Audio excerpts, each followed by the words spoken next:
Hey guys, it's Randomizer, GamerDiz, or Crazy Goober here, and today we're gonna be taking a look at this Rise and Fall of Apex Legends by what's his name? Pingefys. So this is his name. He's a pretty good. He's a pretty good YouTuber. He's actually a really great YouTuber. He doesn't upload that much though, but he doesn't upload that often though.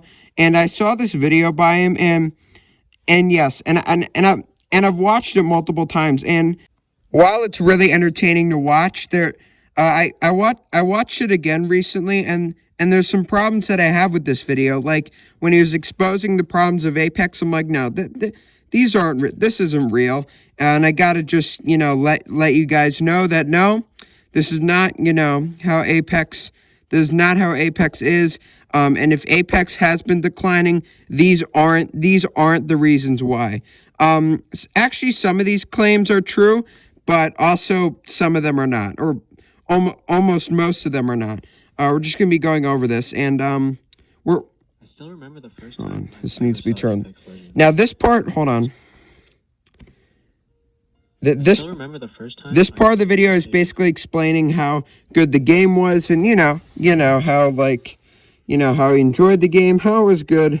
We're gonna be skipping to the part where he talks about the downfall, the supposed downfall, quote unquote downfall. But I'm gonna go over this, and okay, let's see.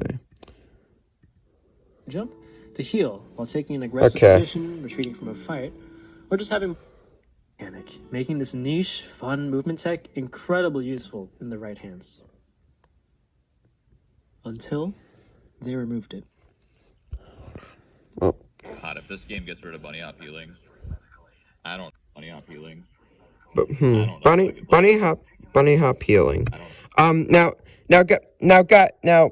the guys that are watching this. So if you're guys watching this, and if you play Apex Legends, now you probably don't know this, but you could still pull off this mechanic. You could still move away from a fight and retreat from a fight, heal back up, and join back in the fight. Or you could heal during the fight. There's still ways to do it. Even after they patch this, it's still possible. Like, it's not impossible. And so this first claim, yeah, it's not. You could still do this mechanic. You could still pull it off. And also Shroud saying, or also this is he actually, now he hasn't been playing Apex recently, but this is when Apex this was season 1, and season 1. And the fact that he's saying he's gonna quit is not true. He doesn't quit. He ignore what he says. He didn't quit. He didn't quit Apex in season 1. So the fact that he quit over this is ridiculous. He's not going to. He may got frustrated by it, but no, he didn't quit. This update did not cause people to quit.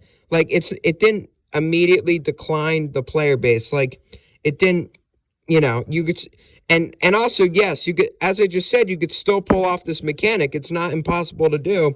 You could still move away from a fight, heal back up. Even if it's not, now in the newer Apex, in the newer Apex, it's a little bit harder to do. It's harder to do, but in the OG Apex days, seasons 1 and 3, there were fast heals. You could actually heal up. You could actually heal up really fast, and with lifelines with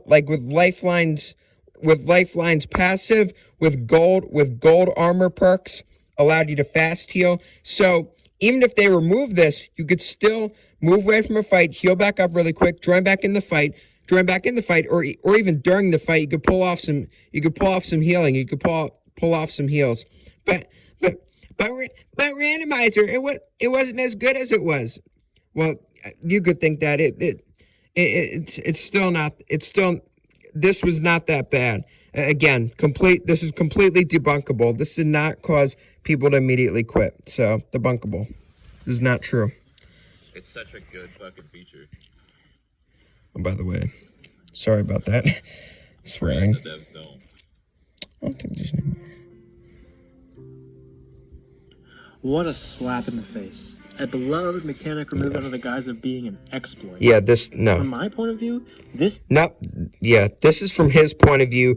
Again, you can, and these are just tweets about, there were some bad issues with Apex, like there were some stumbles that Apex had along the way. The game has come a long way, and it's been doing really well. It's actually been doing, it's been doing really well these past couple months. It's been doing really well these past couple months. So, this did not really start, like, this is from his point of view. This is from his point of view, but this did not start. What he's saying didn't actually start the decline of Apex. That B-hop healing thing. Things started to go wrong. Nope. While the change itself didn't turn the meta upside down, it served as an indication as to what Respawn cared about in terms of game balance. It became a precedent for the future. This change reduced the skill gap between casual and top players, catering to the crowd of people who didn't really care about getting better at the game. Not really. Since then, Respawn has continued to make balance changes that reduce the skill gap. Two beloved weapons, the R99 and the R301, received increased randomness in their spray pattern. Not really, but okay. While the Wingman received the fire rate reduction, all of which lowering the level of mastery that you can attain. Okay, hold on. Let me wait. I don't know why I keep pausing out. Do you want to make it perfect something? You want to? Okay. Enough about that. This Wingman change did not make the, like. This is completely debunkable. This did not cause the skill gap to be reduced at all. This is probably all his opinion, this video, so I could understand that. I could get that, but, and I understand this is his opinion, but the title of his video says The Rise and Fall of Apex Legends. Like, that's a little bit clickbaity, but, keep blocking the camera with my fingers. But anyways, back to the Wingman change. This change did not make the Wingman crap. He's acting like this change completely ruined the wing. Like, it made it, no. This did not, and also with the R99 and the R301 change, with the R99 and the R301 change, they were still really fantastic weapons. Everybody, in the Season 1 days, those were, the best weapons ever, from the beginning of Apex to the end of Season 1. And in the more recent seasons, they're still fantastic. They've gotten nerfs, but the nerfs were needed. Same for the Wingman.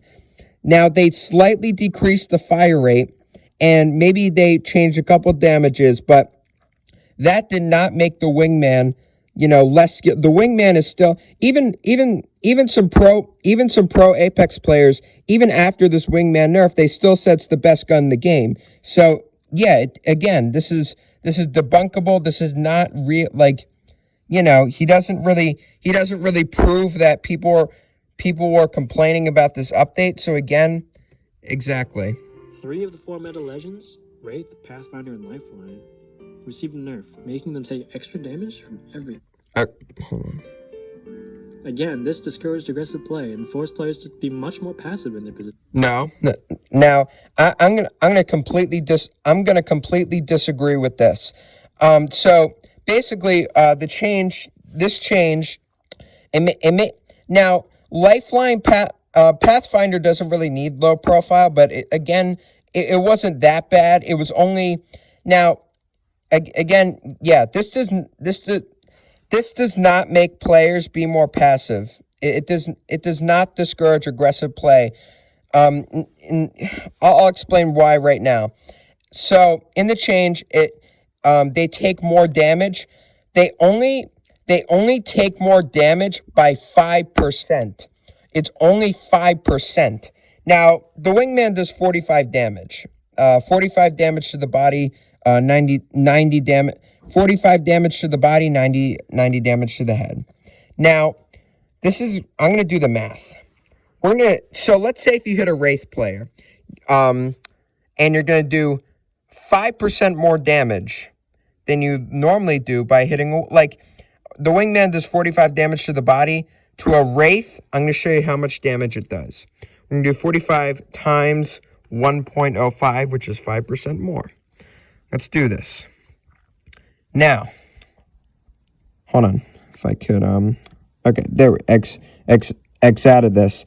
So 45 times 5% more damage. So if you hit a Wraith, you're only going to be doing two damage more if you hit a Wraith in the body. It's only going to do 47 damage. It's, for some guns, it's going to make a little bit more of a drastic difference. It's going to make a little bit more for a drastic difference, but I think for some guns, it doesn't really discourage aggressive play. It doesn't really do much at all. It actually kind of helps because then it make those legends really, really overpowered, but it's not going to discourage, because look, only doing two more damage per shot to a Lifeline or Wraith. And now Watson has the perk. Revenant used to have the low profile perk, is what it's called, which when you take 5% more damage when you get hit by a gun. Watson has that perk, and you know those legends. Some of those legends are really skinny, and they really do need that. They do need that perk like Wraith. It will help adjuster, and also that was like even after that nerf, it didn't make him useless. Only taking more damage by 5% doesn't make a legend useless. So again, this is debunkable. This is not true at all. This did not make the game less fun to play. So don't think of it that way. In my opinion, the worst offender of all was removing the ability to use custom config files. Custom configs have been a mainstay in Source games for years upon years. They offered better customization, personalization. This is not CS, this is a BR. Performance fixes. Hold on, wait.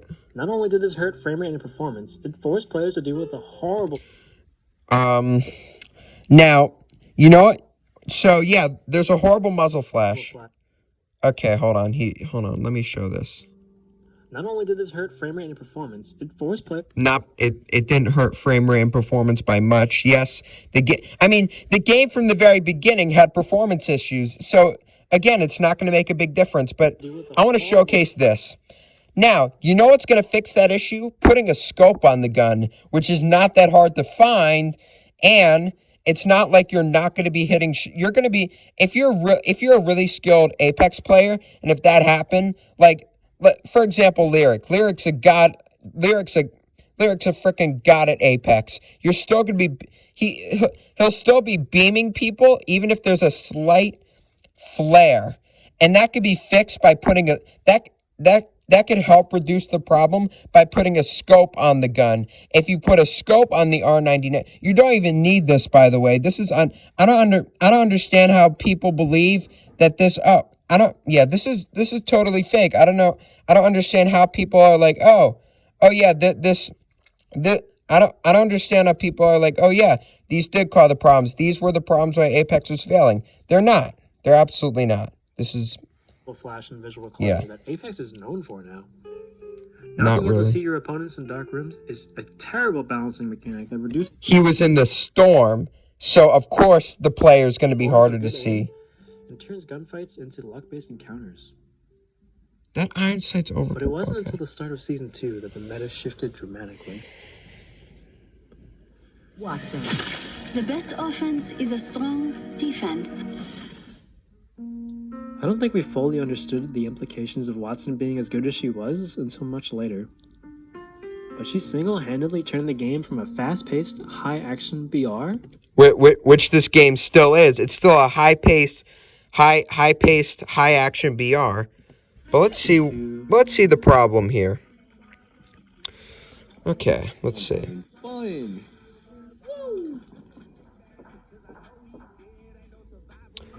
Hold on. Is this ranked? Yeah, shit. I might fall asleep. Might take a nap. That's what I like to hear. Hold on. Wait. So. Okay. Why? Okay. Why does it matter if I pause it? So anyways, this is. He only showed one clip of people complaining about Watson's abilities, or like Watson's tactical, and I don't know if you guys, you probably do. I think for the more experienced and the better and the more better Apex Legends player, the better Apex Legends players out there. So for those like, and also you can counter Watson's fences with A, Pathfinder's grappling hook, or B, Wraith's tactical. So you could go right through these fences just by hitting just by hitting Wraith's tactical Wraith's tactical, and that's a tongue twister, but if you use Wraith's tactical into the void, you could pretty easily dodge these fences. And if you're like Lyric, who's like the god at Wraith, you could kill all these players if you're really good. You could outsmart these guys, go through, dodge the fences. You could use Pathfinder's grappling hook, or if you were Pathfinder, you could just glide through there and you could just dodge the fences and not take that much damage. And I don't even hold on. Watson made it nearly impossible to push into a building her team was holding. Not really. You could literally counter, as I just explained, you could literally counter that using Wraith and Pathfinder, but okay. And also, I don't believe these fences do that much damage. I think they do like 10 or 20 damage. Probably like 6 or 5.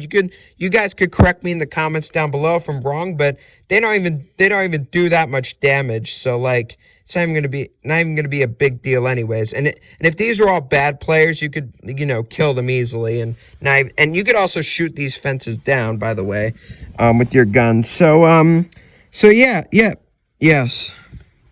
It prevented people from engaging in close combat, which is where Apex really shines as a game. Even using grenades to displace people inside was impossible due to I have to admit that was overpowered. Anything that made Apex so unique was suddenly slowed down to a crawl. But the best strategy in the game is to fight as little as possible and pray for the ring to end on your building of choice. Nope. As I just explained. Respawn has always had an iffy track record when it came to... Hold on, wait. Nope. As I just explained, I explained this, that it doesn't decrease fighting. Respawn has anyways, back to here. When it came to community interaction and listening to feedback. Now, in the earlier seasons next, constantly giving advice for how to improve the meta and enjoyability of the game. They talked about fixing... Yeah, in the earlier seasons, yes, they had a hard time listening, but I think they've been getting better. Audio and servers, but also gave feedback for balance changes the game needed to return to its fast-paced roots. Respawn ignored all of it. The Wingman received a second nerf, this time in hold on, wait. capacity. Suddenly, hardly. I mean, unless you didn't have any sort of mag on the Wingman, then yes, it's going to be harder to rush people. But a gray magazine is not that hard to find, and it's going to increase the ammo count to 6 shots, and that's plenty to fit. Especially the Wingman is a high risk, especially because the Wingman is a high damage gun. I think 6 shots, if you're a really good player and you actually practice your aim, and also if you use the skull piercer on the Wingman, you're going to do a buttload of damage despite the magazine size. The magazine issue isn't that big of a problem. Suddenly it became much more difficult to play aggressive without getting lucky with an extended mag pickup. Which is not that hard to find. A significant buff that this I agree with. I think that this was too overkill. This was way too over. Like the longbow buff, I agree with. They shouldn't have buffed it. Players abused the spam ability and the lack of counterplay that the sniper had. They shouldn't have buffed it this hard. Even after the longbow did fall out of the meta, Respawn continued to encourage passive sniper play with buffs to the scout and the release of the charge rifle. These weapons offer almost zero counterplay from long range and are the ideal tool to ruin other teams' close-range engagements without even putting... They also nerfed the charge rifle multiple times throughout this season, which is season 3, by the way. You could tell because there was no sniper ammo, because the charge rifle now uses sniper ammo. At the time, it used energy ammo. Same with the triple take. The longbow used heavy.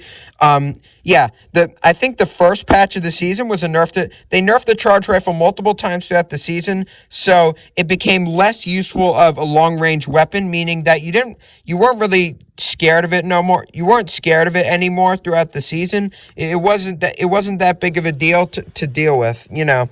The charge rifle became less of a problem while playing, you know, at long range.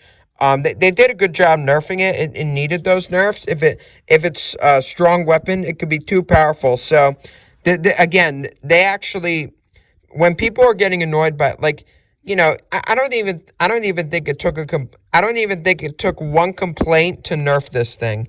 That's how powerful. So again, this is completely he's completely wrong. Like, or he's not completely wrong, but he's wrong here, somewhat. It's not like they didn't do anything to this weapon, because they did. They nerfed it a lot. So this did not. This actually helped. This actually helped the player base not like decline. So again, he's acting like this made a big impact on fights, but it didn't, because they actually changed this thing pretty quickly. Self at risk.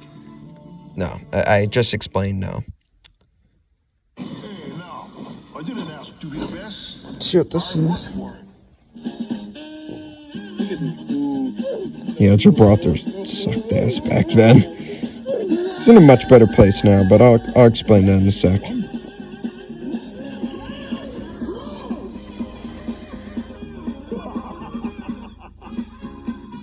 That was good.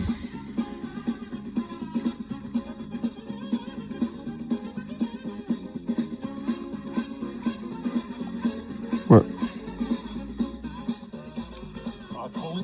These clips, like when they're, hold on. Yeah, wait, what was he even shooting at? Okay. He wasn't even shooting at, what was he shooting at that, what? What, these clips are staged. What?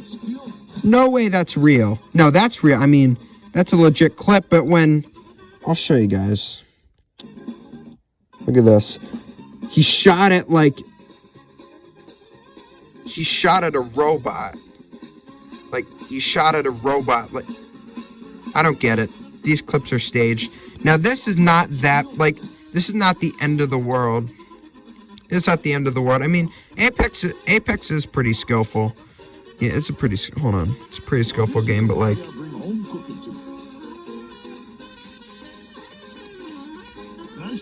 okay, there were some complaints, so maybe some players. Gibraltar's rise to relevance reminded me exactly what I hated most about hero shooters. The outcome of a 1v1 fight is no longer decided based on No, this is wrong. So again, this is completely wrong. What he's saying is not totally accurate.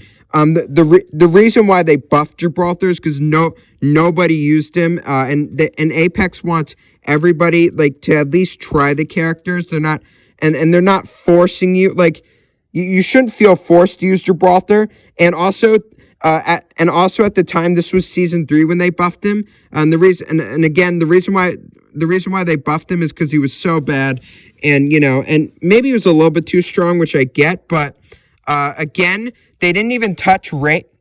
I don't even think they didn't even touch Wraith or Pathfinder. Like, Wraith and Pathfinder were still really good. They were still really good in season 3. So, you know, the Gibraltar buff didn't make it so that you had to only use Gibraltar. And again, I mean, some pro players complained about Gibraltar, but like, again, I think Apex in season 4, they made some balance shit. Like, they made some balancing thing. Like, they balanced Gibraltar pretty well in season 4. So like, you know, this was a mid-season change, and again, Gibraltar wasn't overpowered. Gibraltar wasn't that overpowered in season 3. In the beginning of season 3, he wasn't overpowered at all. And every legend, like the meta legends that this guy, the meta legends that Pingefys is talking about, were still viable in season 3. In season 3, they were still viable. Same in season 2. Gibraltar in season 3 wasn't like he wasn't so bad. He wasn't so bad that like you couldn't like he wasn't uncounterable bad. And Wraith and Pathfinder weren't nerfed in season 3. So ignore that dog barking. That's my dog. Anyways, so again, this is wrong. This is about 70 to 80% wrong. What he's saying. I just want to point that out. Better player is. Now, it's decided by which legend you're Nope. playing. For Nope, some I reason, just Respawn explained. keeps buffing him over and over again. It's the point where not playing him is putting you at a disadvantage. Nope, not really. What No, are the most- because with players like Lyric, he could pretty much kill anybody. Gibraltar's not that, and they want to make him more viable because they don't want to have bad legends. They want every legend to be balanced. So they were trying. I respect that. miserable periods of the game's lifespan. Now, hold on. Yeah, the Peacekeeper should have never been buffed. Like, I agree with this. This is right. The PK, yeah, they shouldn't have buffed the PK to be this overpowered. It was buffed to insane projectile Yes, size of yes, all the PK was miserable. Intentional or not, what So, was once a fairly high risk, high reward weapon turned into a complete equalizer of skill. I wouldn't say It that, became but possible to deal over 100 damage from long yeah, range, that's and at close you range, could it still really do hard that, to but like aim it's at a your care enemies. package weapon now. The PK. But accidents do happen, and the community got the nerf that we Okay. begged for. Okay. The Peacekeeper had its headshot were beyond confused. Hundreds and hundreds of players offered sorry. usable My suggestions dog's for how to fix barking. the overpowered state the weapon was in, and not one of them is mentioning the head decreased the projectile landed. Okay. Next point. Now this last point pretty much seals the deal and explains why these points that he's making in the video are completely deniable, and they're not that true. And this one's 100% not true. What he's about to tell you is pretty much just a waste of time in the video. This video is 16 minutes long. This wastes about 3 minutes. Check it out. The final Check it out. nail in the coffin for dedicated players was the implementation of skill-based matchmaking in pubs. It's a system that intends. Oh, okay. So I think y'all know pretty much what skill. I think y'all pretty much know what skill, like, to viewers who are watching this video, I think y'all know what skill-based matchmaking is. So I'm not going to go into. You could see this ridiculous frickin' chart that it's not even 100. Like it's very over exaggerative. You don't even. Yeah. Don't. This is just his opinion right here. This is not a fact, I don't think. I think y'all know what skill-based matchmaking is. So I'm not really. So whoever's watching this video, yeah, you know what skill-based matchmaking is, I think. This is why it's. Anyways, yeah.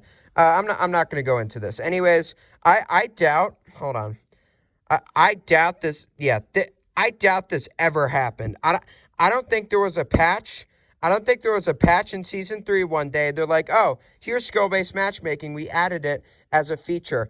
I think it was in Apex from the very beginning.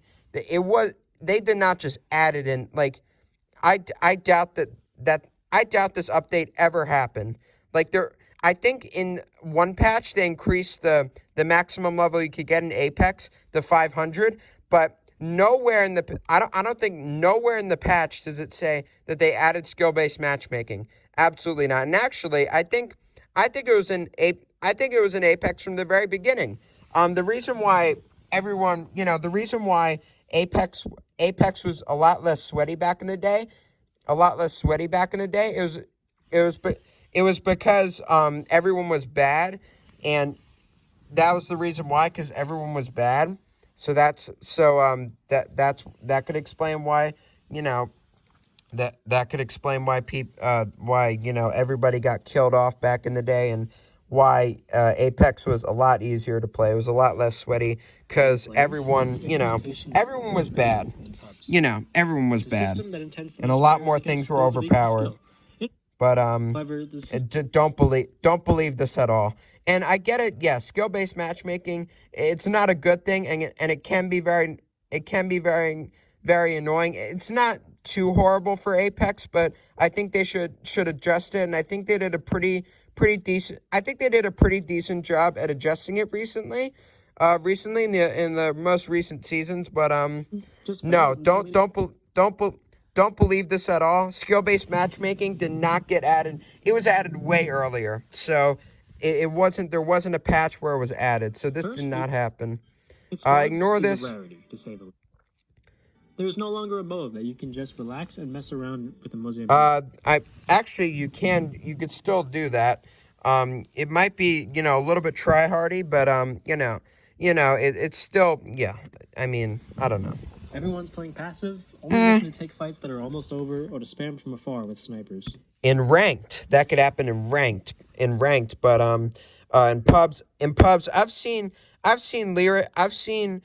players like Lyric, Asu, and, other Apex players, playing all these good, good happy game modes. I'm not actually gonna go like playing good happy game modes, having a really good time. I'm not gonna go into that, but you could still get high kill games in an Apex game.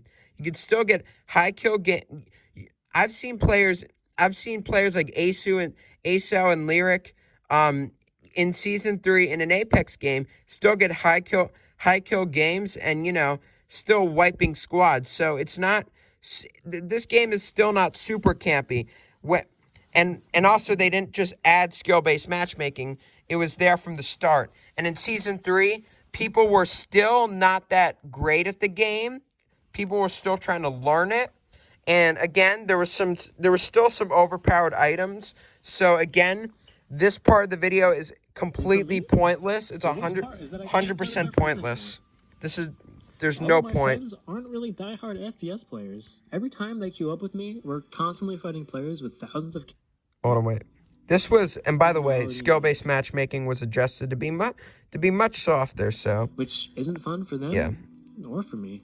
I know. They adjusted skill-based matchmaking though, and then this part of the video is basically. Hold on, and yeah, this you could still do this. Still do this, even in the recent Apex seasons, you could still do that. But now they're just explaining. They're pretty much just explaining. What other factors made the game less. Well, now he's pretty much explaining what other and the rest of the video is explaining. How Apex didn't add enough content. Didn't they didn't add any new weapons. I mean. Or new items, and I do agree with this. I think they should have added a little bit more. I think they added a lot of cool new, Now Apex, we're on season 8 of Apex as I'm recording this, and they've added a lot. They added a lot of new weapons, and they added, a lot of new stuff. And it's a new experience, but this part is okay. This should have been his last point, not the skill-based matchmaking shit. That was, yes. Again, I don't think, in Apex, I don't think they should remove skill-based matchmaking. They should definitely adjust it. And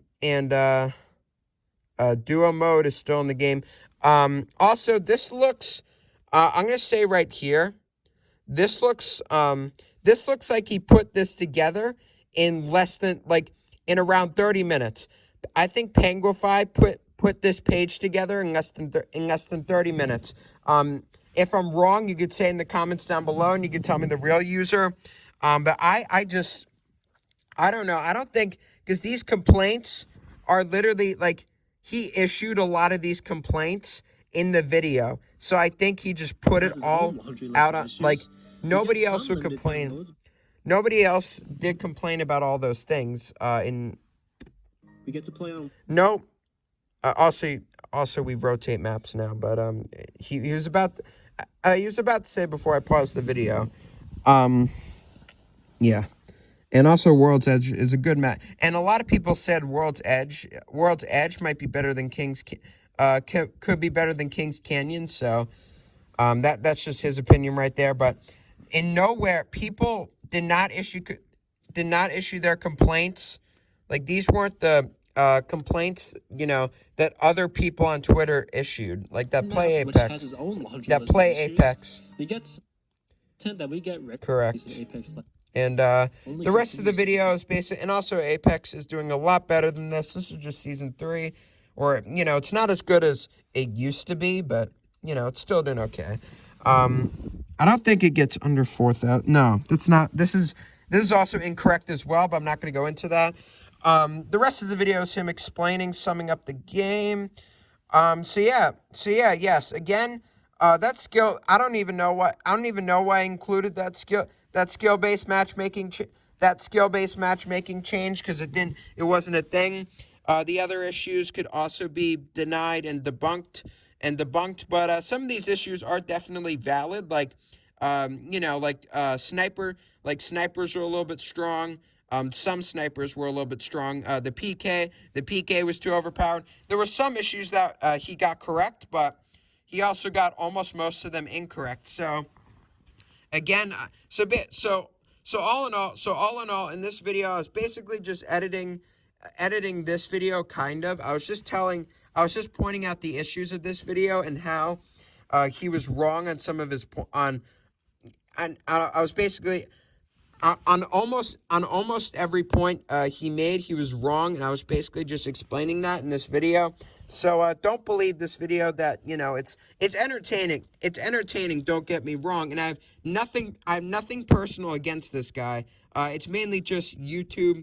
It's just YouTube professionalism, kind of. I'm not saying I have a lot of it, but it's just don't believe that this video is real at all. It's not. It's about 64% true. This video is about 64% true. This is an entertaining video, but it's not valid in today's Apex society. This is just, I know he has like 186,000 subscribers. I'm not saying he's doing it to get more attention, but this video is not. It's not This video is not 100% real, and in this video, I think I proved why. You could feel free to correct me if you could. And also, you could tell me how you thought of this video. You could tell me how you thought of this video I just made. Just explain, if you could try and prove me wrong in the comments down below. I don't really care. You could tell me your opinion. And also, feel free to tell me your opinion on the recent Apex changes and how you feel about Apex as a game overall. Anyways, hopefully y'all enjoyed me pointing out why this video is about 64% true. And this is me just proving this. This is me just proving this video wrong in today's video. Anyways, see you in the next one. Oh God, I've been talking for a while, but anyways, see you in the next one. Bye. Hopefully you enjoyed this video. Peace out. Later. See ya.